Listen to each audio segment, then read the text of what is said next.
this talk, I'd like to focus on how Ignatian pedagogy might continue to be relevant in the 21st century and how it can help us become more effective educators. In the 21st century, there's a lot of talk about how there should be a shift from focusing on teaching to learning. And the case I'd like to build in this talk is that Ignatian pedagogy precisely encourages us to do that. But first, let's talk about our context. Let's talk about the context of the world today. You may have heard of this acronym before, the acronym VUCA, which stands for volatile, uncertain, complex, and ambiguous. People say that we live in a VUCA world. Volatile because the world is unstable due to very rapid changes. Uncertain because the future is unpredictable. Complex because the realities we face are multifaceted and not easy to understand.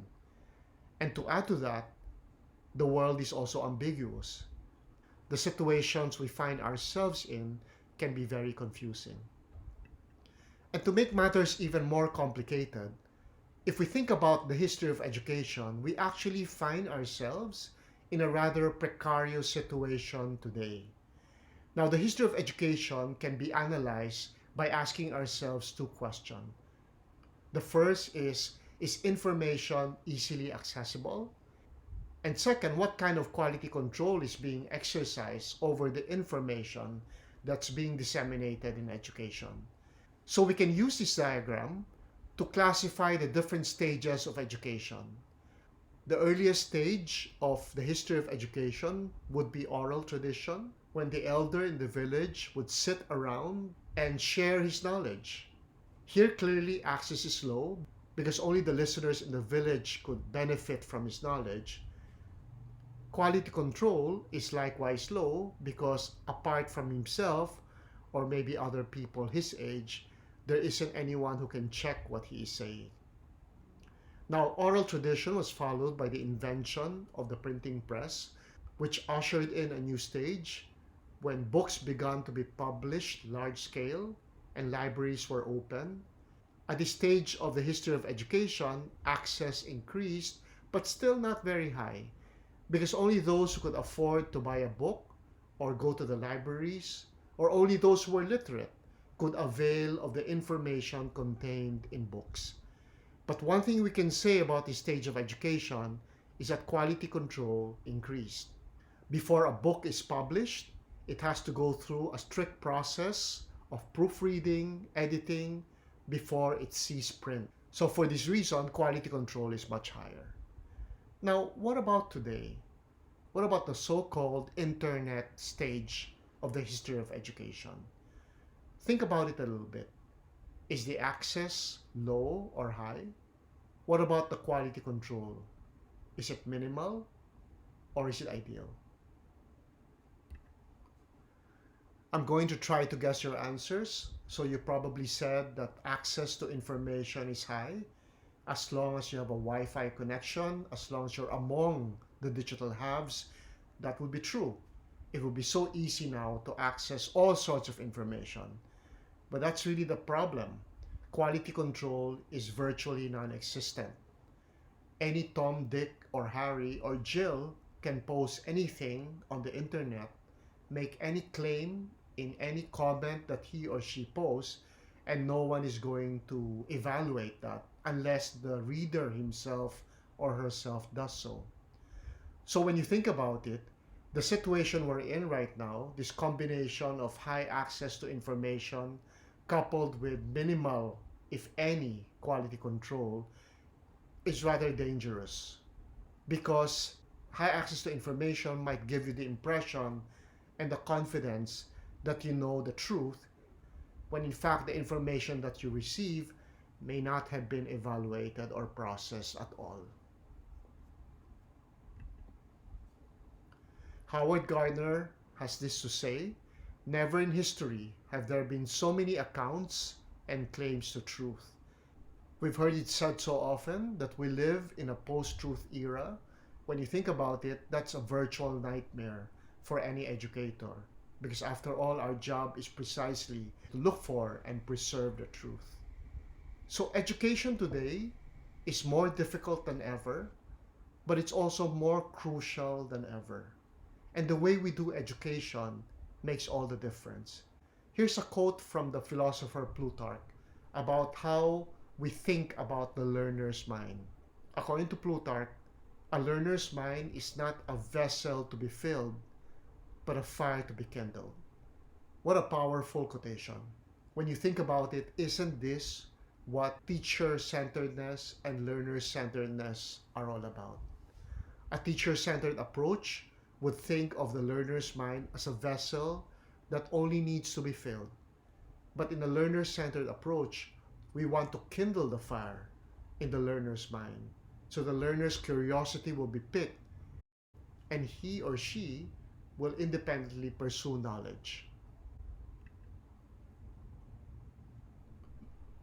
In the previous lecture, we talked about the 5 elements of Ignatian pedagogy: context, experience, reflection, action, and evaluation. But here's another way of summarizing what Ignatian pedagogy is all about. We can call it the 3 cons of the IPP. Just think of these 3 words that begin with con: context, connection, and consequence. Context, of course, is a very important element of Ignatian pedagogy. But when students reflect on their experience, that's when they're expected to make the connections. And when they apply what they've learned in the real world, in their own life, when we see the consequences of the learning, that will be action.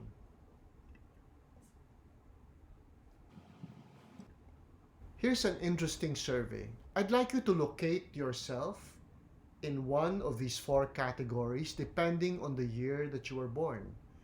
Were you born before 1964, like myself? Were you born between 1965 and 1976? Were you born between 1977 and 1997?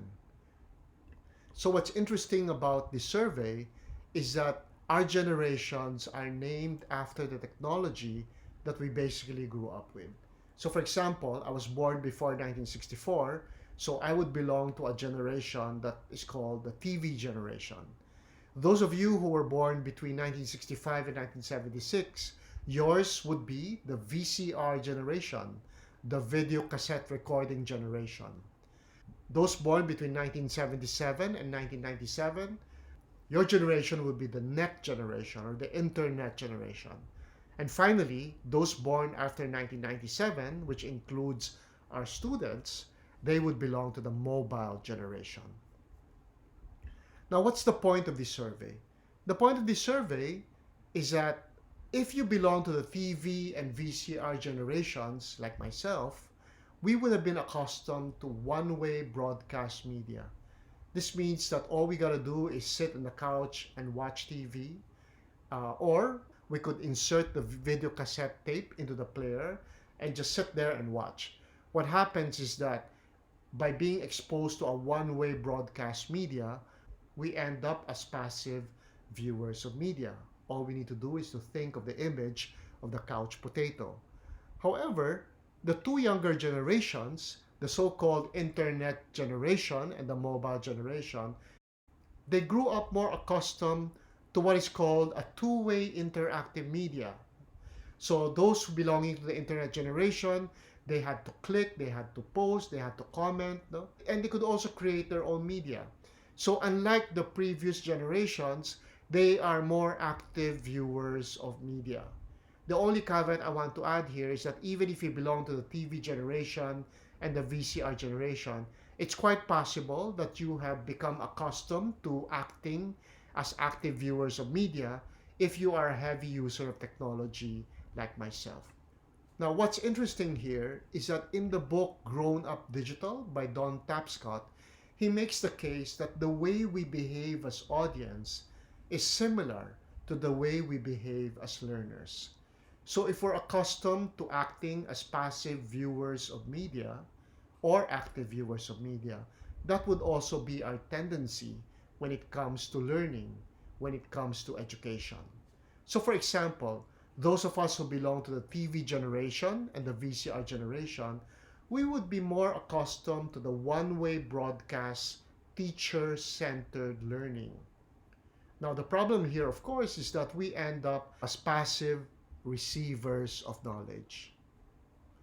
But when it comes to the net generation and mobile generation, because they are more accustomed to the two-way interactive learner-centered learning, they end up acting as more active users and creators of knowledge.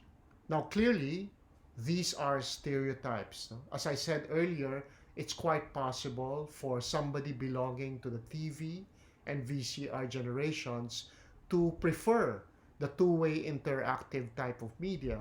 And it's also possible for the younger generations, those belong to the net and mobile generation, to prefer the one-way broadcast teacher-centered learning.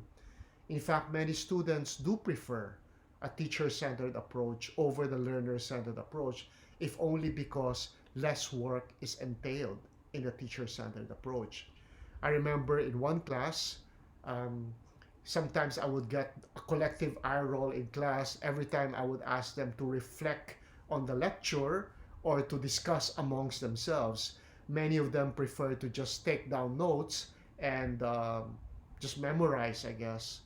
But studies have shown, of course, that learning happens more, the learning is more effective, learning is more powerful if they are not just passive receivers of knowledge, but are actually active users and creators of knowledge. So learning is really being redefined today. First of all, in terms of how learning today should be conceptualized as two-way and interactive. It should be more learner-centered so that our learners are engaged in the active use and creation of knowledge. But just as importantly, the what has also been redefined. No? Learning is no longer just the recall or mastery of content. Now it's about understanding and application. Unless you understand the content, unless you're able to use the learning outside the classroom, today it's no longer considered learning, or at least that kind of learning is not considered valuable. So in the 21st century, there is this redefinition of learning. So it's important for us, I think, to come to grips with that. No? How do we feel about it? Are we comfortable with it as teacher and as learner? Now, there are two common learning ailments that have been observed. The first is called academic amnesia. From the term alone, we can guess what it means. And it's a phenomenon, I think, that many of us are familiar with. Certainly, I am familiar with it. Academic amnesia refers to the phenomenon when students forget everything minutes after the exam.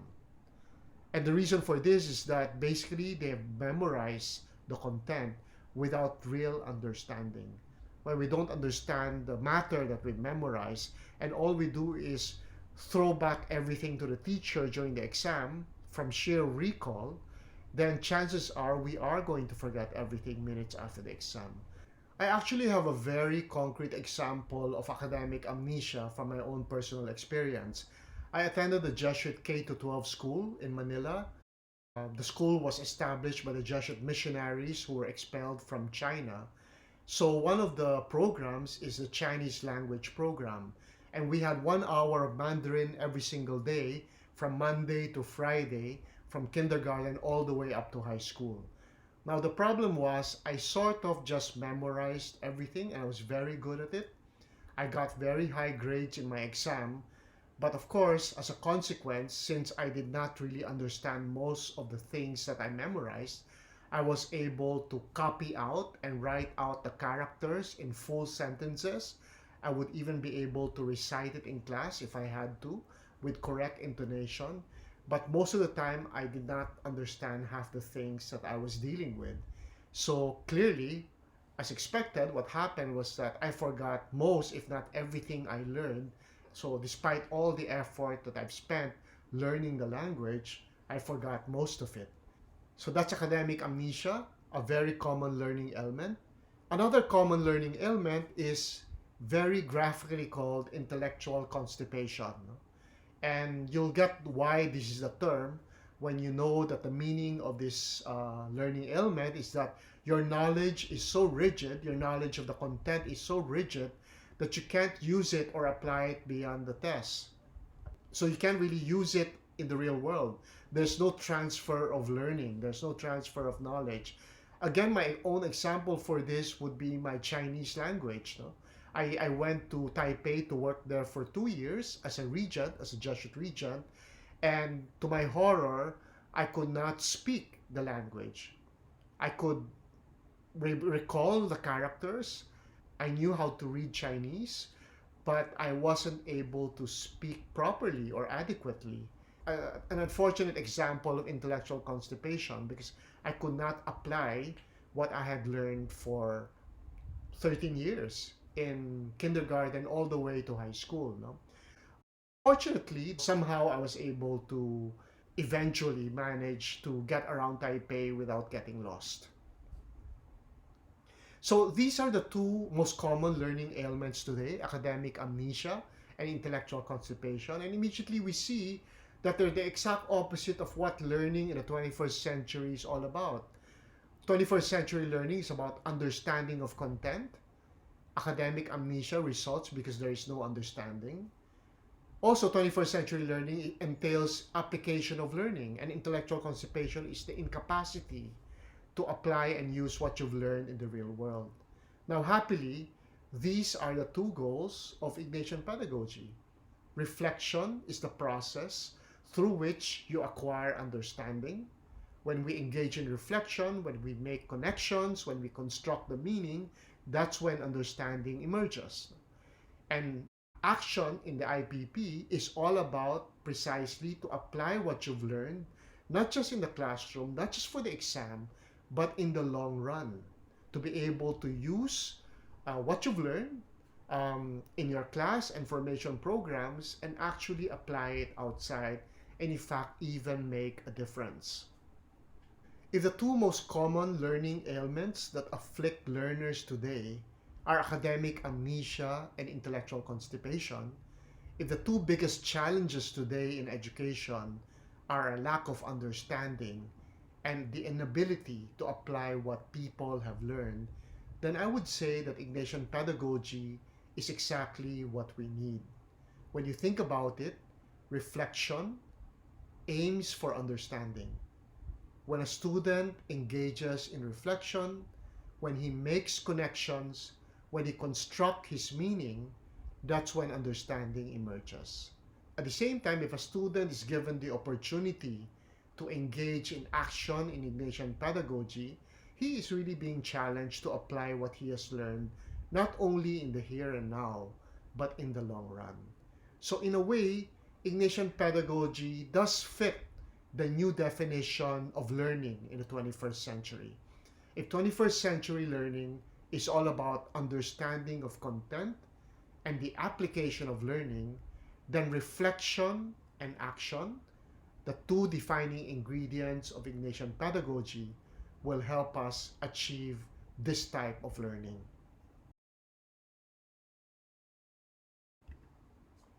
To promote reflection and action, we also need to examine the roles that teachers assume in their classes because the teacher roles actually shape the student roles.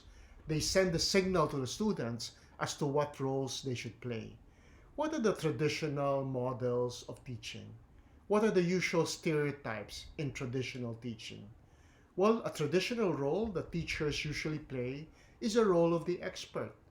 The teacher is the source of all knowledge in class. The teacher knows it all. And I think this is a very reasonable expectation. You have no right to teach unless you have some kind of expertise in your subject matter. But this is a very traditional role for teachers. A second stereotypical role is the role of the performer. I'm sure we can remember some of our teachers who were so interesting, so humorous, so entertaining. I mean, some teachers are born performers. A third role that we will also recognize is the role of the inspector. Now, when we talk about terror teachers, the role that they're assuming is this particular role, the role of the inspector, where they feel that their mandate is precisely to inspect the students' work and to be very strict about it. Talk about quality control. Here you have maximum quality control and everything is assessed, everything is evaluated. Now, These three traditional roles do their work.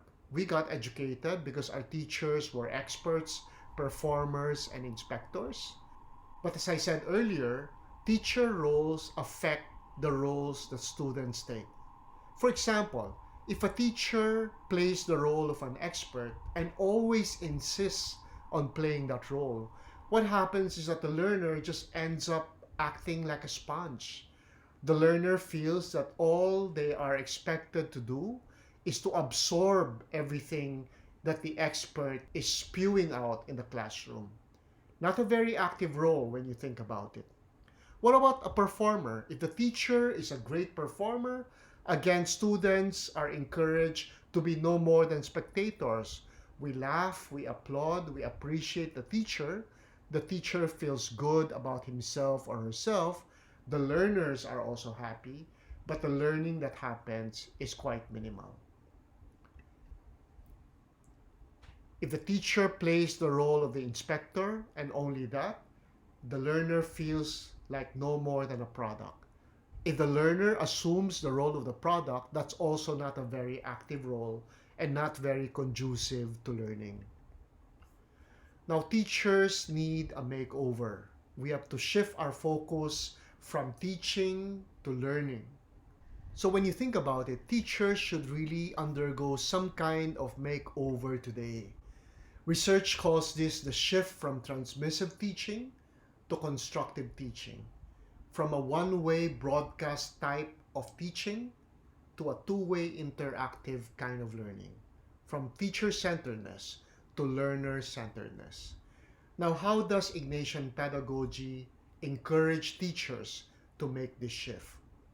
First of all, instead of focusing on your effort to be the only expert in the room, teachers are now being encouraged to focus their attention on designing the learning experiences and environments offered to students. Obviously, expertise continues to be valuable. If the teacher is not knowledgeable about the subject matter, if the teacher is not proficient in the discipline that he or she is teaching, obviously we'll get a problem there. However, today expertise is not so crucial anymore precisely because information is so readily accessible today. There's a saying that if you can Google it, you shouldn't spend time in your class teaching it. You should just ask your students to go out and Google it themselves. So, Ignatian pedagogy invites the teacher to focus the attention more on designing the learning experience and environment that's going to facilitate the learning that's desired. A second makeover that teachers are being encouraged to do in Ignatian pedagogy is from being a performer to becoming a facilitator of connection and construction. We've already said that understanding happens only if the students themselves make connections between concepts and facts, whether these concepts and facts are all acquired in the same subject area or elsewhere. As long as they're making connections, understanding will emerge. We've also said that understanding will happen only when students are encouraged and given the opportunity to construct meaning. And of course, this process needs to be scaffolded. This process needs to be guided. This process needs to be facilitated. And it's the teacher who can do that. Finally, a third makeover that the teacher can undergo to promote 21st century learning is instead of remaining an inspector who is obsessed with the quality of the product, a teacher may begin considering to shift into the role of a coach. What does a coach do? A coach gives feedback to his athletes. A coach encourages and cheers the athletes on. In the same way, if the teacher assumes the role of the coach, he or she can encourage the students, give them the confidence as well as the competence to transfer their learning, to apply their learning in the real world. So these would be the three makeovers that a teacher can undergo with the help of Ignatian pedagogy. We've heard it said so often that today's teachers should no longer be a sage on the stage. Teachers should be a guide on the side. But I don't think Ignatian pedagogy encourages the teacher to stop being a sage. So a better role, I think, a better way of putting it is that a teacher is encouraged by Ignatian pedagogy to be a sage, but to be on the side. Why is it important for a teacher to be a sage on the side? Because as a designer of learning experiences and environments, a teacher must be an expert. As a facilitator of meaning making, of reflection, a teacher must also have some expertise. And finally, as a coach who is able to give encouragement and feedback for the students, a teacher should be well trained in formative assessment. So it's important for a teacher to be a sage. It's important for a teacher to remain a sage, but this time not center stage, but on the side, waiting in the wings to cheer on the learners and give them support. We've said earlier that the roles that teachers assume actually shape the roles that learners take on. So if the teacher takes on the role of a designer, the learner can take on the role of an inquirer. Compare this to the traditional role of the teacher as an expert. All the learner has to do is to play the sponge and absorb everything the teacher is sharing with the class.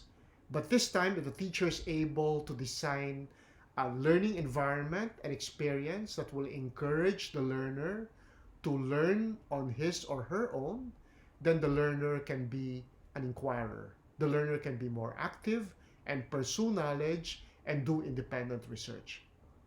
Secondly, if the teacher is able to assume the role of a facilitator of reflection, then the learner will become a meaning maker. Again, compare this to the spectator role of the learner when the teacher is playing the role of the performer. As a meaning maker, the learner is more active.